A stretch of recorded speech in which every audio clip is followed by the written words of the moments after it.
Good student. आप सभी का मेरे चैनल पे बहुत बहुत स्वागत है। आज हम बाल विकास और अध्यापन सीटेट के सीटीपी के बारे में पढ़ेंगे, जो हमारा पीवाईक्यू है। तो ये रिवीजन सेक्शन है जो हमारा पीवाईक्यू आया था। तो हमारा पहला टॉपिक है बाल विकास और प्रारंभिक विद्यालय का बालक। तो हम ये देखेंगे कि विकास क्या है। तो विकास क्या है इस अवस्था में। तो विकास एक गतिशील है, यानी कि हमारा आंसर होगा विकास क्या है, ये गतिशील है। विकास गतिशील है। विकास कुछ कम से कुछ अधिक बनने के बारे में है। उदाहरण के लिए एक असहाय शिशु से चलने और बात करने वाला बच्चा एक वर्तमान सैद्धांतिक ढांचा विकासात्मक प्रक्रिया को एक जटिल गतिशील प्रभाव प्रणाली के भीतर परिवर्तन के रूप में दिखाता है। विकास को वास्तविक समय में होने वाली कई विकेंद्रीकृत और अस्थानीय अंत क्रियाओं के उभरते उत्पाद के रूप में देखा जाता है। तो नेक्स्ट हमारा है विकास की प्रक्रिया क्या है। विकास की प्रक्रिया हमारी बहुआयामी है। विकास की प्रक्रिया कैसी है, बहुआयामी है। यानी कि विकास की एक प्रक्रिया बहुआयामी होती है। इसका अर्थ होता है कि हमारे शारीरिक, भावनात्मक और सामाजिक विकास जैसे कारकों की गतिशील अंतःक्रिया शामिल है। नेक्स्ट क्वेश्चन है हमारा विकास की प्रक्रिया, यानी कि विकास की प्रक्रिया क्या विशेषता है। तो विकास की प्रक्रिया की क्या विशेषता है। तो यह प्रक्रिया बचपन तक सीमित है। यह प्रक्रिया बचपन तक सीमित है, ये गलत ऑप्शन है। यह जीवन भर चलने वाली प्रक्रिया है। यस, यह जीवन भर चलने वाली प्रक्रिया होती है।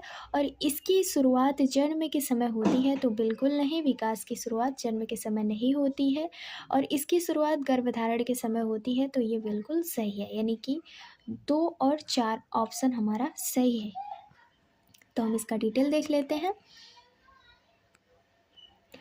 प्रत्येक व्यक्ति में शारीरिक, मानसिक और भावनात्मक और सामाजिक परिप्रेक्ष्य और समय समय पर बदलाव आता है। जन्म के समय वह शिशु कहलाता है।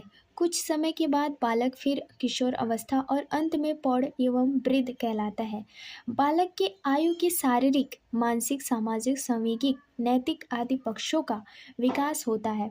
व्यक्ति के संपूर्ण व्यक्तित्व में परिवर्तन को अभिवृद्धि एवं विकास के नाम से जाना जाता है। हॉरलॉक के अनुसार, यानी हॉरलॉक के अनुसार विकास अभिवृद्धि एक सीमित नहीं है, अपितु इसमें परिवर्तनों का एक प्रगतिशील क्रम है जो परिपक्वता के लक्ष्य की ओर अग्रसर होता है। विकास के परिणाम स्वरूप व्यक्ति में नवीन विशेषताएं और नवीन योग्यताओं प्रकट होता है। इसके निम्नलिखित कुछ विशेषताएं हैं। पहला है जीवन भर चलने वाली प्रक्रिया, यानी विकास क्या है, जीवन भर चलने वाली प्रक्रिया है। इसकी शुरुआत गर्भधारण के समय होती है, यह सही है। वृद्धि की तुलना में विकास अधिक व्यापक होता है और इसमें शारीरिक विकास के साथ साथ मानसिक विकास भी होता है। नेक्स्ट हमारा टॉपिक है फ्रेंड विकास की अवस्था और अधिगम से का संबंध, यानी कि विकास की अवस्था और अधिगम का क्या संबंध है। जैसे कि इसमें कहा गया है कि आप एक शिक्षक हैं। आप क्या हैं, आप एक शिक्षक हैं जो अपने छात्रों को परासंज्ञानात्मक कौशल विकसित करने में मदद करना चाहते हैं। निम्नलिखित में से कौन सी रणनीति इस प्रकार के चिंतन को बढ़ावा देने की सबसे अधिक संभावना है। तो हम पढ़ते हैं इसमें विद्यार्थियों को क्षत्रिय कार्य, यानी कि विद्यार्थियों को क्षत्रिय कार्य के लिए सारांशित नोट्स प्रदान करना चाहिए, ये गलत है। गृह कार्य सौंपना जिसके लिए याद रखने और याद करने की आवश्यकता होती है, ये भी गलत है। छात्रों को उनके प्रदर्शन और गुणात्मक प्रतिपुष्टि के बजाय अंक देना है, ये भी गलत है। छात्रों को अपने स्वयं के सीखने और सोचने की प्रक्रिया पर विचार करने के लिए प्रोत्साहित करना, ये सही है। हमें इसमें ये देखना है कि कौन सा क्वेश्चन पॉजिटिव वे में लेके जा रहा है हमें, तो हम उसी के आधार पे आंसर लगा सकते हैं। छात्रों को अपने स्वयं के सीखने और सोचने की प्रक्रिया पर विचार करने के लिए प्रोत्साहित करने की रणनीति होती है। चिंतन को बढ़ावा देने की सबसे अधिक संभावना होती है। परासंज्ञान कौशल क्या होता है। तो परासंज्ञान कौशल ये छात्रों के लिए उनके चिंतन के बारे में सोचने के लिए तैयार की गई प्रक्रिया है और ये छात्रों के विचारों को सृजनात्मक अथवा अपसारी बनाता है। नेक्स्ट क्वेश्चन है लेव वाइगस्की, यानी कि लेव और वाइगस्की के अनुसार भाषा और विचार के बीच क्या संबंध होता है। तो वो होता है भाषा और विचार विकास की जटिल विनिमय प्रक्रिया है, हमारा आंसर है। लेवस्की के अनुसार भाषा विचार विकास की जटिल विनिमय प्रक्रिया है। लेवस्की का सिद्धांत के अनुसार बच्चों में भाषा क्षमताओं को बढ़ाना सर्वोच्च प्राथमिकता होनी चाहिए, क्योंकि संज्ञानात्मक विकास के बच्चों में भाषा के विकास का अनुसरण करता है और भाषा संज्ञानात्मक विकास को निर्देशित करता है। नेक्स्ट क्वेश्चन है हमारा, भावनाओं यानी कि भावनाओं व्यक्ति और सामाजिक संबंधों में परिवर्तन और स्थिरता किस विकास में शामिल होता है? तो ये हम मनोसामाजिक विकास होता है। यानी कि साइकोलॉजी डेवलपमेंट में अगर हम मनोसामाजिक विकास की बात करें तो मनोसामाजिक साइकोसोशल में तो मनोसामाजिक विकास की एक प्रक्रिया है जिसमें व्यक्ति की मानसिक और सामाजिक क्षमताएं विकसित होती हैं और ये जीवन भर चलता रहता है और व्यक्ति के व्यक्तित्व, संबंध और समाज में भूमिका निभाने की क्षमता को आकार देता है। अंतः संभावनाएं जो हैं वह व्यक्ति के सामाजिक संबंधों में परिवर्तन और स्थिरता मनोसामाजिक विकास में शामिल होता है। नेक्स्ट क्वेश्चन है फ्रेंड, निम्न में कौन सा प्रश्न विश्लेषणात्मक चिंतन को बढ़ावा देता है? तो हमारा आंसर है, भारत में जनसंख्या वृद्धि के विभिन्न कारण क्या है? अगर हम इस प्रश्न को देखें तो कारण क्या है, ये विश्लेषणात्मक क्वेश्चन है। तो हम इसमें देख सकते हैं भाषा में जनसंख्या वृद्धि के विभिन्न कारण क्या हैं। इस प्रकार का प्रश्न विश्लेषणात्मक चिंतन को बढ़ावा देता है। विश्लेषणात्मक चिंतन को बढ़ावा देता है। विश्लेषणात्मक चिंतन किसी समस्या का विश्लेषण करने और उसका समाधान खोजने की विधि है। इसमें निर्णय लेने अथवा समस्या को हल करने के लिए एक व्यवस्थित दृष्टिकोण का उपयोग करना शामिल होता है और इसे अपसारी चिंतन के रूप में भी जाना जाता है, क्योंकि इसमें किसी समस्या के प्रत्युत्तर में अनेक विविध विचार और संभावनाएं या समाधान उत्पन्न करना शामिल होता है। नेक्स्ट क्वेश्चन है फ्रेंड हमारा, विद्यार्थियों में समालोचनात्मक चिंतन को विकसित करने के लिए एक शिक्षक को क्या करना चाहिए? ऐसे सवाल देने चाहिए जिसमें निष्कर्ष और व्याख्या शामिल हो। तो एक शिक्षक को ऐसे सवाल देने चाहिए जिसमें निष्कर्ष और व्याख्या शामिल हो।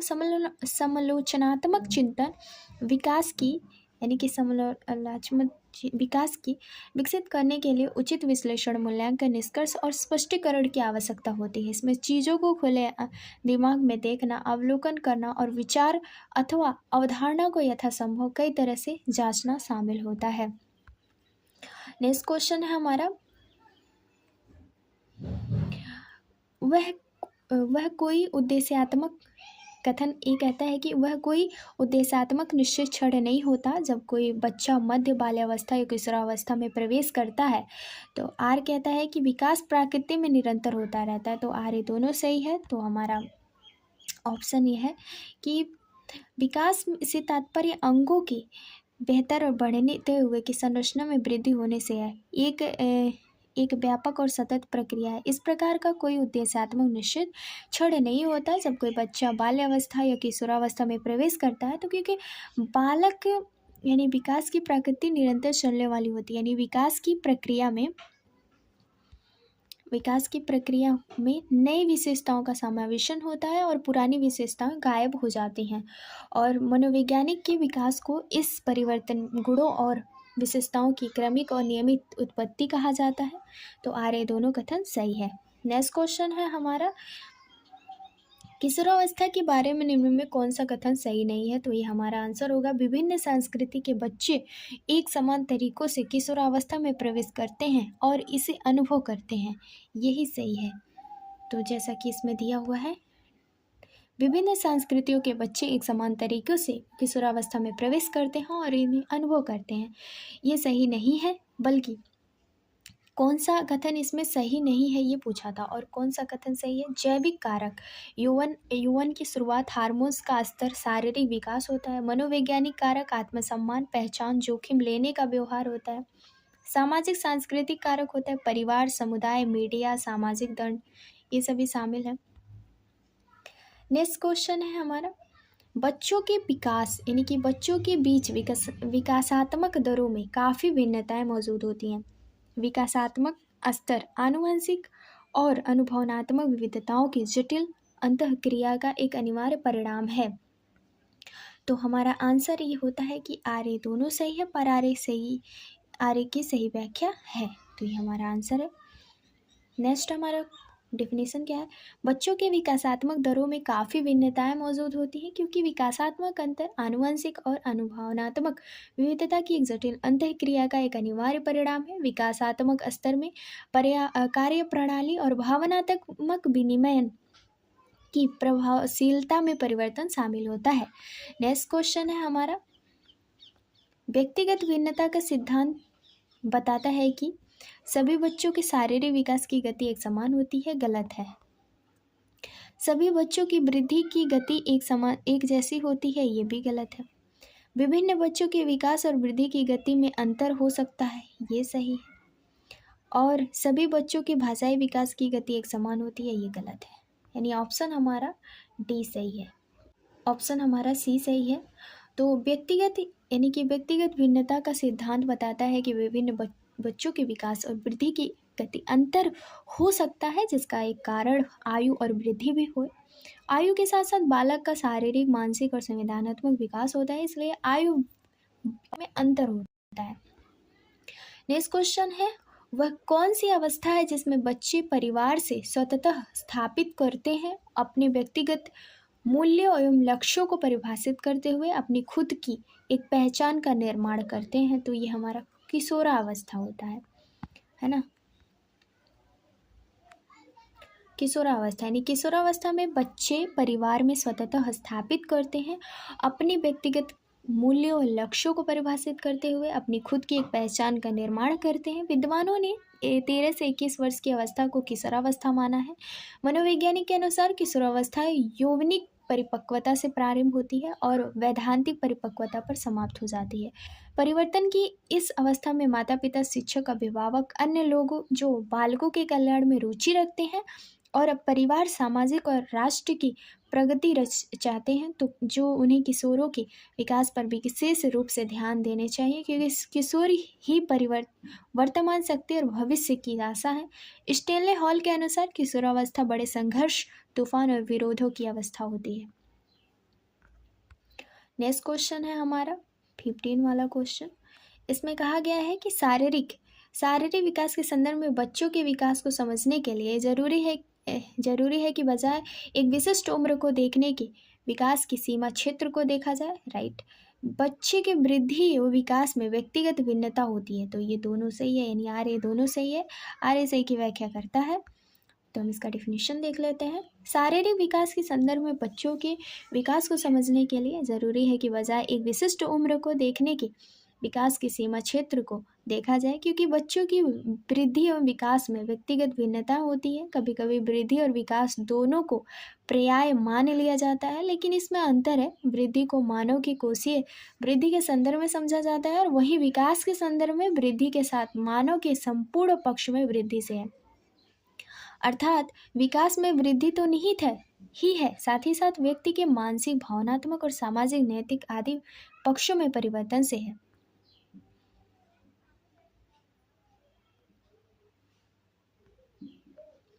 नेक्स्ट क्वेश्चन है हमारा, बाल विकास की गति क्या है?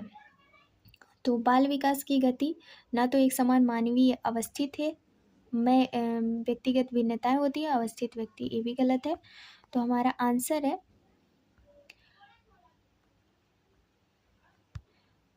बाल विकास की गति में व्यक्तिगत भिन्नता होती है और यह कुछ हद तक सुनियोजित और क्रमानुसार होती हैं।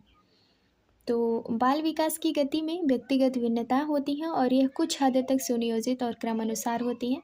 एक बच्चा एक क्रमबद्ध क्रम में विकसित होता है जो सभी बच्चों में लगभग समान होता है। विकास की दर में गति अलग अलग मामलों में भिन्न हो सकती है, लेकिन सभी बच्चों में विकास स्वरूप का क्रम लगभग समान है। इस प्रकार मानव विकास कुछ सिद्धांतों पर आधारित है, जबकि जन्म की पूर्व प्रसव के बाद मनुष्य का विकास एक रूपता एवं सामाजिक अनुक्रम का पालन करती है और शारीरिक विकास पेशी और भाषा विकास और बौद्धिक निश्चित क्रमों में होता है। नेक्स्ट क्वेश्चन है, किस उम्र में बच्चों की क्रियाकलाप प्रमुखता बड़ी मांसपेशियों की स्थूल गति के प्रयोग पर केंद्रित होती है बजाय सूक्ष्म गति कार्यों के? तो ये हमारा शैशव अवस्था होता है, यानी बच्चों का जो शैशव अवस्था होता है उस अवस्था में। शैशव अवस्था में बच्चों की क्रियाकलाप मुख्यतः बड़ी मांसपेशियों की स्थूल गति के प्रयोग में केंद्रित होती है, बजाय सूक्ष्म गति कार्य के। स्थूल गत्यात्मक कौशल वे हैं जिन्हें चलने, संतुलन बनाने और दौड़ने और घिसट कर चलने कार्यों को करने के लिए बड़ी मांसपेशियों के समूह के उपयोग की आवश्यकता होती है। सूक्ष्म गत्यात्मक कौशल वे होते हैं जिनमें कलाई, हाथ, अंगुलियां, पैरों की अंगुलियां और अंगूठों के साथ सूक्ष्म कार्य करने के लिए छोटी मांसपेशियों के समूह के उपयोग की आवश्यकता होती है। नेक्स्ट क्वेश्चन है फ्रेंड हमारा, स्कूल में सीखने के लिए बच्चों के गति कौशल का सामान्य महत्वपूर्ण क्या है? नहीं है। यानी कि स्कूल में सीखने के लिए बच्चों के गति कौशल का समन्वय महत्वपूर्ण नहीं है। आर है, सीखना और विकास एक दूसरे से स्वतंत्र हैं। तो ए और आर दोनों गलत है। क्यों गलत है देखते हैं। स्कूल में सीखने के लिए बच्चों के गति कौशल का सामान्य महत्वपूर्ण नहीं, क्योंकि सीखना और विकास एक दूसरे से स्वतंत्र है।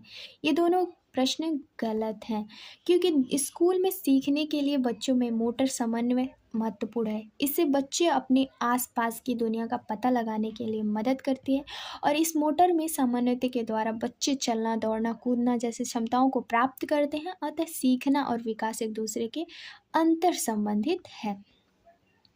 नेक्स्ट क्वेश्चन है फ्रेंड हमारा, सीखने की प्रक्रिया के दौरान बच्चों द्वारा की गई त्रुटियों को उनके संज्ञानात्मक विकास की एक भाग के रूप में देखा जाना चाहिए। बच्चे वयस्कों की तुलना में चीज़ों को अलग तरह से सीखते हैं। तो बच्चे वयस्कों की तुलना में चीज़ों को अलग तरीके से सीखते हैं, ये कथन तो सही है, ये तर्क तो सही है। सीखने की प्रक्रिया के दौरान बच्चे द्वारा दी गई त्रुटियों में उनके संज्ञानात्मक विकास के भाग के रूप में देखा जाना चाहिए। आर्य दोनों सही है, तो आर्य दोनों हमारा सही है। सीखने की प्रक्रिया के दौरान बच्चे द्वारा दी गई त्रुटियों को उनके संज्ञानात्मक विकास के भाग के रूप में देखा जाना चाहिए, क्योंकि बच्चे वयस्कों की तुलना में चीज़ों को अलग तरीके से सीखते हैं। वयस्कों की यह जानने की ज़रूरत होती है कि कुछ क्यों सीखना है। जैसे ही वे प्रश्न का उत्तर देते हैं, वे आरंभ करने के लिए तैयार होते हैं। दूसरी ओर बच्चों को आमतौर पर बताया जाता है कि उन्हें क्या सीखना है, इसलिए बच्चे वयस्कों की तुलना में अलग तरह से सीखते हैं। बच्चे गुणात्मक रूप से वयस्कों से भिन्न होते हैं। नेक्स्ट क्वेश्चन, विकास की संवेदनशील अवधि से क्या तात्पर्य है? तो विकासशील वह अवस्था, यानी कि वह समय, आंसर है वह समय अवधि जब बच्चे अधिगम के कुछ प्रकारों के प्रति तत्पर होते हैं। यानी कि वह समय अवधि जब बच्चे अधिगम के कुछ प्रकारों के प्रति तत्पर होते हैं, यह विकास की संवेदनशील अवधि कहलाती है। संवेदनशील अवधि वह होती है जब बच्चा एक कौशल प्राप्त करने के लिए परिपक्व होता है, और इस अवधि के दौरान बच्चे के पास अनुकूल अनुभव होना चाहिए जो उसे कौशल प्राप्त करने में मदद करते हैं। एक संवेदनशील अवधि जीवन में वह समय अवधि होती है जब बच्चे के विकास में पर्यावरणीय प्रभाव का सबसे अधिक गहरा प्रभाव पड़ता है। नेक्स्ट क्वेश्चन है हमारा, स्नेहा का कद बहुत तेज़ी से बढ़ रही है और अब तक उसका हाथ उसकी लंबी अलमारी की हैंडल तक आसानी से पहुंच सकता है, जिससे वह बहुत आसानी से अलमारी खोल सकती है। स्नेहा की कद में बदलाव क्या वृद्धि में बदलाव हो रही है? यानी कि स्नेहा क्या हो रही है? बढ़ रही है, वो उसकी वृद्धि में बदलाव हो रही है। विकास क्या होता है? विकास आंतरिक होता है। स्नेहा का कद बहुत तेज़ी से बढ़ रहा है और अब उसका हाथ लंबी अलमारी में हैंडल आसानी से पहुंच सकता है, जिससे वह बहुत आसानी से अलमारी खोल सकती है। स्नेहा की कद में बदलाव वृद्धि कहा जाता है। वृद्धि मात्रात्मक होती है और एक समय तक रुक जाती है, जबकि विकास गुणात्मक होता है जो जीवन पर्याप्त चलता ही रहता है। पाड़ और मचान बच्चों को संकेत और इशारों को संबंधित होता है। नेक्स्ट क्वेश्चन है फ्रेंड, निम्नलिखित में से कौन सा स्थूल गामक कौशलों का उदाहरण है? तो तेज चलना, यानी तेज चलना स्थूल गामक कौशलों का उदाहरण है। जैसे कि जो शिशु अपने बाजुओं, टांगों, पैरों और पूरे शरीर के जरिए करते हैं, और घुटने के बल चलना, खड़े होकर चलना, तेज दौड़ना और कूदना आदि स्थूल कौशल के उदाहरण है। नेक्स्ट क्वेश्चन है फ्रेंड, विकास का अधोगामी सिद्धांत बताता है कि विकास किस ओर से किस तरफ बढ़ता है। तो वह केंद्र के बाह यानी कि विकास का अधोगामी सिद्धांत यह बताता है कि विकास शरीर के केंद्र से बाहर की ओर होता है, अर्थात पहले स्पाइनल कार्ड बनेगी, फिर हृदय, और इसी क्रम में विकास होता जाएगा। जैसे बच्चे का खड़ा होने से पहले बैठने में सक्षम होना, बच्चे हाथों पैरों को हिलाना सीखने से पहले सिर को हिलाना सीखते हैं, ये सभी अधोगामी सिद्धांत को स्पष्ट करता है। नेक्स्ट क्वेश्चन है, बच्चों के विकास की दिशा होती है और प्रत्येक बच्चा अलग अलग अपनी गति विकसित करता है। यानी कि जितने भी बच्चे होते हैं उनकी जो दिशा होती है वो अलग होती है, प्रत्येक विकास की दिशा अलग होती है। बच्चा अपनी गति से विकसित होता है। आनुवंशिक और पर्यावरण प्रभाव के बीच परस्पर अंतःक्रिया में बालकों के विकासात्मक रूप में व्यक्तिगत भिन्नता होती है तथा प्रत्येक बालक के विकास की गति समान नहीं होती, अपितु वे स्वयं की गति से विकास करते हैं।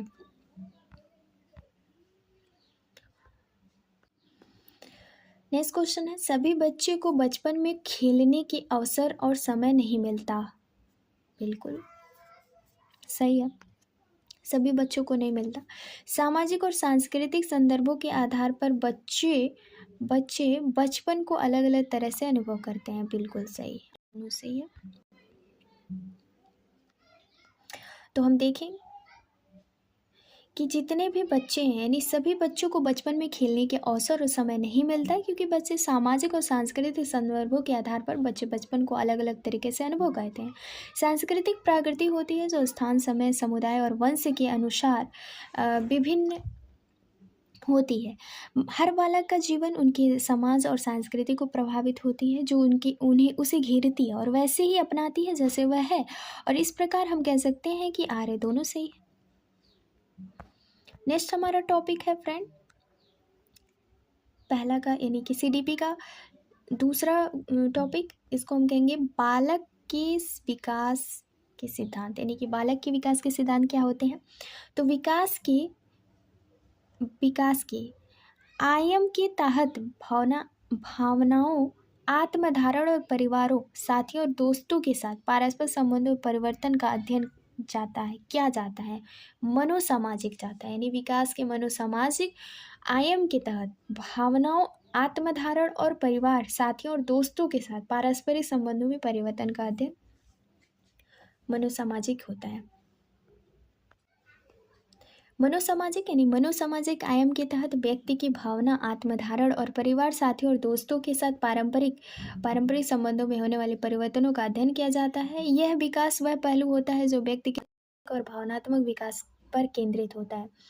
मनोसामाजिक आयाम व्यक्ति के समग्र विकास में एक महत्वपूर्ण भूमिका निभाता है, क्योंकि यह उसके सामाजिक और भावनात्मक जीवन की नींव को तैयार करता है।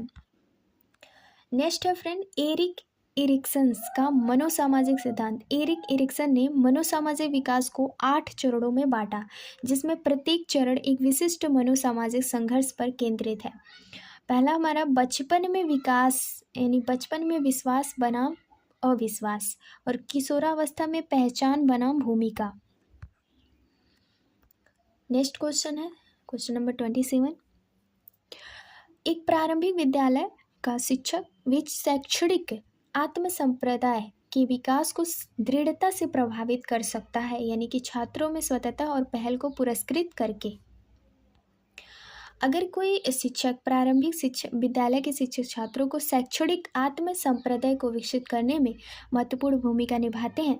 जब शिक्षक छात्रों को स्वामित्व और पहल को पुरस्कृत करते हैं तो ये छात्रों को अपनी क्षमताओं पर विश्वास करने और अपनी शिक्षा में अधिक सक्रिय रूप से भाग लेने के लिए प्रेरित करता है। ये छात्रों को यह भी दिखाता है कि उनकी राय और विचार महत्वपूर्ण हैं, जिनमें उनके आत्मसम्मान और आत्मविश्वास को बढ़ावा मिलता है। नेक्स्ट क्वेश्चन है फ्रेंड हमारा, निम्नलिखित में से कौन सा कथन सिद्धांत यानी किस सिद्धांत से है। तो जो बच्चे अपने शुरुआती वर्षों में भाषा सीखने के लिए अनुकूल वातावरण से वंचित रहते हैं, उन्हें बाद के जीवन में भाषा चुनने में थोड़ी कठिनाई होती है। तो भाषा के विकास में संवेदनशील काल उसको कहते हैं, यानी भाषा के विकास का एक संवेदनशील काल होता है जो बाद में उनको थोड़ी सी कठिनाइयाँ होती हैं।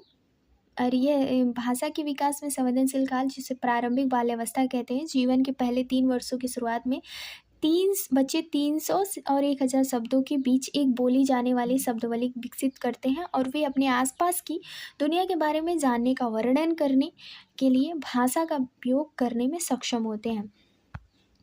नेक्स्ट क्वेश्चन है फ्रेंड, निम्नलिखित में से कौन सा विकास का सिद्धांत नहीं है?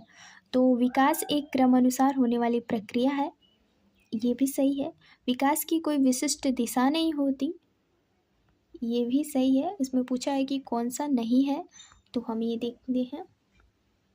तो विकास की कोई विशिष्ट दिशा नहीं होता है, आंसर बी सही है हमारा।